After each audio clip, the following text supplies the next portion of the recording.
Saat rombongan kesenian sandiwara sampai di lokasi, bukannya rumah pementas hajat yang dijumpai, melainkan komplek pekuburan yang dikenal dengan makam Pandawa. Padahal uang panjar pentas benar-benar nyata dan bisa dicairkan. Sesungguhnya siapa yang hendak menangkap pentas sandiwara? Dan apa maksud dibalik semua itu?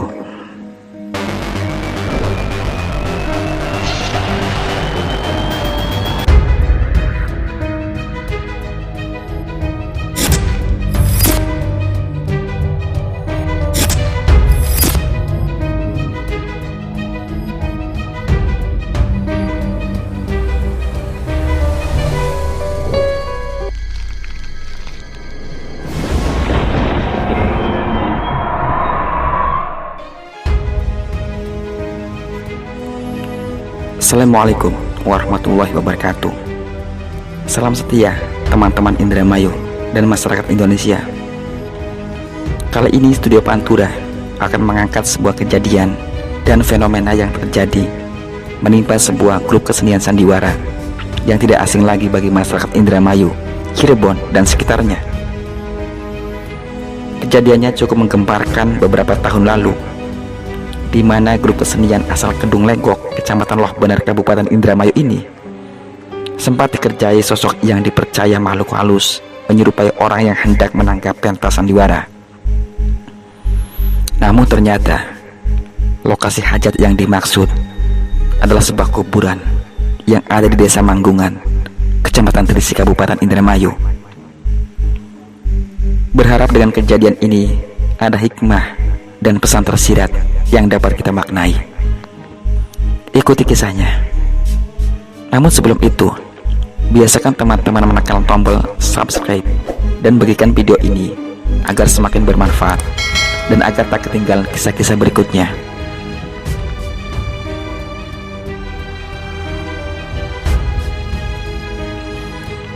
Pandawa, nama sebuah blok, gang, dan area pemakaman bagian timur Desa Manggungan, Kecamatan Trisik ini mulai mencuat sejak sebuah peristiwa ganjil di bulan April 2013 ini terjadi. Menilik sejarah asal-usul nama Pandawa sendiri, dari sejumlah sumber yang berhasil dihimpun menyebutkan nama Pandawa dikenal sejak lama. Penamaan Pandawa berasal dari kata papandawa atau sebilah kayu berbentuk papan berukuran panjang yang pernah ada di sekitar makam pada masa itu. Papan panjang itu ditemukan di sebuah sungai yang tak jauh dari pemakaman saat ini, hingga menambah aliran sungai kecil yang berada di sebelah barat pemakaman. Saking besarnya papan itu sehingga orang-orang saat itu mengalami kesulitan saat pengangkatan. Konon, tokoh yang dikenal dengan nama Ki Magrim yang sedang berada di Manggungan saat itu berhasil mengangkatnya. Papan itu lantas dijadikan semacam balai atau tempat persinggahan terbuat dari kayu yang kebetulan ada di Desa Manggungan, berbentuk panggung saat itu. Bangunan panggung tersebut sekarang sudah tak ada. Lokasi jejak atau petilasan panggung dikenal dengan nama Buit Manggung yang kemudian menjadi Manggungan. Seiring berjalannya waktu, kawasan sekitar lokasi kejadian ditemukannya Pak Pandawa kemudian dikenal dengan nama Pandawa. Namun bisa juga ditafsirkan jika bila papan itu bisa jadi memang peninggalan atau dibawa oleh Laskar Bagus Rangin, di antara yang dikenal dengan nama Ki Magrim atau Buit Magrim, yang juga jejak petilasannya terdapat di sejumlah tempat. Untuk sejarah Manggungan sendiri akan kami ulas khusus pada video berikutnya. Perlu diketahui, pada zaman dulu di komplek makam Pandawa pernah diselenggarakan adat pengunjungan yang berlangsung bulan ke-9, 10, atau ke-11. Entah karena sebab tertentu, adat pengunjung dengan pentas kesenian seperti wayang kulit atau lainnya sudah ditiadakan. Ketiadaan kunjungan dengan pentas hiburan sudah tak lagi dilaksanakan warga sejak berpuluh-puluh tahun yang lalu. sampai peristiwa ganjil itu terjadi. Sebagian percaya jika kesakralan makam Pandawa dikenal sejak lama. Pada waktu tertentu, sejumlah pendatang dengan maksud mencari keberkahan tak jarang yang singgah dan melakoni ritual tertentu. Dari sejumlah sumber yang berhasil dihimpun mengatakan, beberapa pendatang bahkan ada yang mengaku datang dari daerah Cirebon hingga Jawa Tengah. Anehnya, mereka semata-mata berdasarkan petunjuk semacam wangsit yang diterimanya. Di area makam hingga kini dibangun sebuah musola dan tempat wudhu, juga bangunan khusus baik untuk tempat istirahat maupun tempat sajian munjungan atau tahlilan yang mulai rutin diselenggarakan tiap malam Jumat Kliwon, di mana sejak 27 April 2017 dijaga oleh seorang kuncen, yakni Wapelor.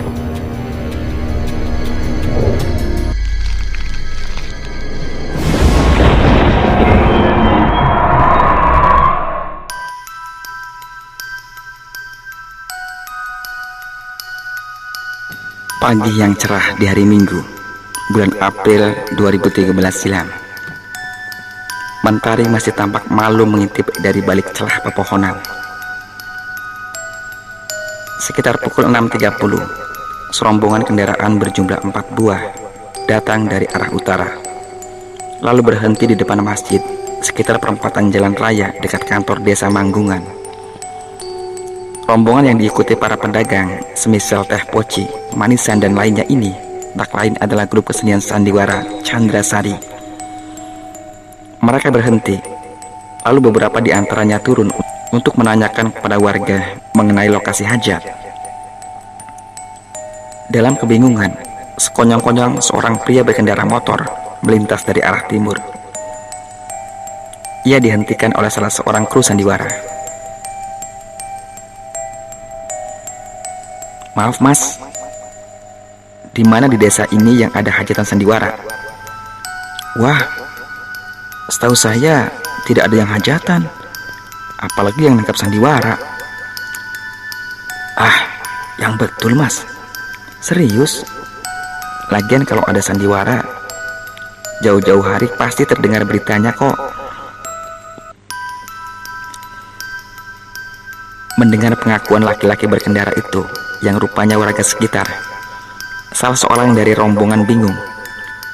Lantas ia memperlihatkan kertas khusus, yakni jadwal pentas manggung di desa Manggungan hari itu. Mendengar penjelasan dan bukti dari pihak rombongan, laki-laki yang dikenal sebagai Pak Oni, warga Manggungan ini tak kalah heran.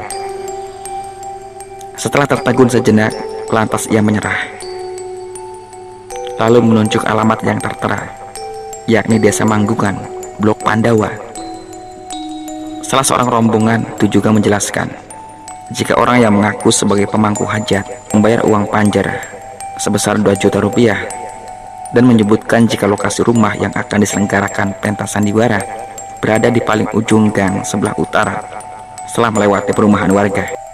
Pak Oni sempat menjelaskan jika ujung dari gang Pandawa hanyalah komplek kuburan. Mendengar penjelasan Pak Oni, sontak membuat para kru dan lainnya terkejut. Yah, keadaan semakin kacau saat itu. Tak mau ambil pusing, singkat kata, rombongan dan iring-iringan grup kesenian tetap melanjutkan perjalanan ke arah timur. Tentu saja menuju alamat yang tercantum dan petunjuk dari orang yang ditemuinya. Berbagai pikiran berkecamuk di benak masing-masing. Akhirnya sampailah rombongan di bagian ujung timur desa Manggungan. Di situ tertera gang Pandawa. Bahkan di sebelah timurnya juga tertera nama SDN Pandawa, desa Manggungan. Setelah menghentikan kendaraan, salah seorang dari rombongan mencoba masuk gang yang berada di sisi utara. Konon, menurut salah seorang kru sandiwara bernama Mamat, di antara mereka yang masuk ke ujung gang sempat terjadi urusan. Ada yang melihat sebuah bangunan, sedangkan yang lain hanya melihat hamparan makam dan area pesawahan di sisinya. Bahkan sumber tersebut mengatakan jika pihak sandiwara sempat diberi nomor si pemangku hajat yang misterius itu. Namun di luar dugaan, nomor yang dikasih tersebut tak lain adalah milik Kuwu Manggungan saat itu, hingga disampaikanlah peristiwa tersebut.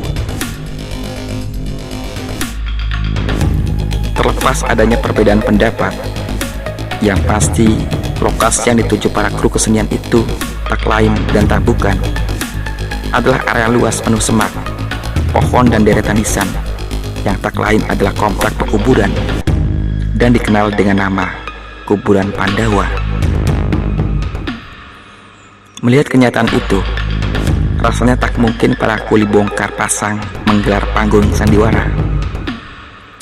Satu-satunya cara tentu saja mengkoordinir pihak aparat desa terkait peristiwa ganjil tersebut.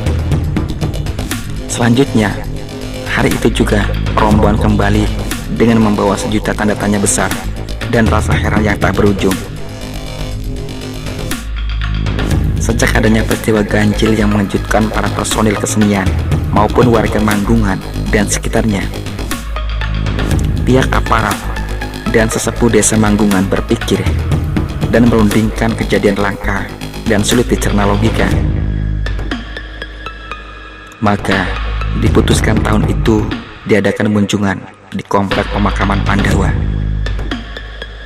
di mana sebelumnya adat munjung biasa diselenggarakan di petilasan Buyut Manggung dan makam Buyut Bagong yang sudah berjalan sejak lama.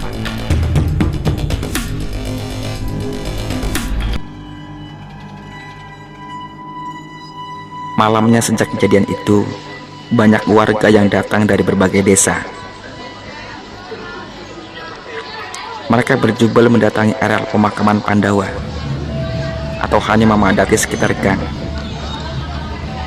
Mungkin karena dorongan rasa penasaran yang begitu besar, sehingga lokasi makam dan sekitarnya berubah ramai.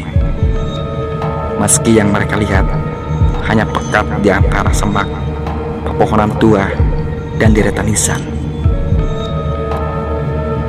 Konon pula ada sebuah kisah di mana ada salah seorang gadis pamit kepada orang tuanya untuk menonton sandiwara di makam Pandawa. Namun sampai di lokasi, dia tidak hanya melihat makam, tapi juga secara samar memang mendengar alunan musik sandiwara. Namun entah dari mana, seakan lantunan gamelan khas itu datang dari alam lain tak kasat mata. Padahal di sekitarnya tak ada tontonan selain pekatnya makam. Dan saat pihak keluarga mencari, gadis itu tengah terpaku duduk-duduk di sekitar makam. Aneh memang. Demikian sepenggal kisah yang kami temui saat penelusuran kisah ini. Beberapa bulan setelah peristiwa, tepatnya di bulan November 2013, dimulailah acara munjungan yang baru di area pemakaman Pandawa. Tentu saja dengan grup kesenian yang terkait dengan peristiwa itu selama 3 tahun berturut-turut. Konon, salah seorang pemain sandiwara berkisah jika sejak adanya kejadian muskil itu, grup kesenian sandiwara tersebut melonjak laris manggung di tahun-tahun tersebut. Dan perlu diketahui, uang panjer dari sosok misterius itu adalah uang asli yang bisa dicairkan. Terlepas percaya atau tidak peristiwa ini, bila dicermati, ada sepenggal hikmah tersendiri dan pesan tersirat yang harus dipahami. Mudah-mudahan keberkahan tetap mengalir di grup kesenian sandiwara Candrasari, juga keberkahan dan kemakmuran pula bagi warga Manggungan khususnya. Semoga.